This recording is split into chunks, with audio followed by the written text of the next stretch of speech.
Hello friends, ఏంటిది అనుకుంటున్నారా? ఇది కట్టు చేపల పులుసు అండి. ఆంధ్రాలో దొరుకుతుంది కట్టు చేపలు. ఇప్పుడు హైదరాబాద్లో కూడా మనకు అవైలబుల్గా ఉంటుంది.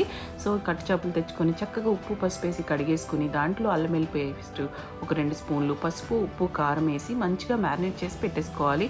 ఆ తర్వాత పేస్ట్ చేసి పెట్టుకోవాలండి. ఉల్లిపాయ, ధనియాలు, జీలకర్ర, మనము గరం మసాలా కొంచెం వేసి చక్కగా పేస్ట్ చేసి పెట్టుకుంటే ఆ తర్వాత ఆయిల్ వేసి జీలకర్ర వేసి అందులో ఈ పేస్ట్ వేసి, బెండకాయలు మీకు ఆప్షనల్ అండి, మీకు నచ్చితే వేసుకోండి. పులుసులో చాలా టేస్టీగా ఉంటుంది.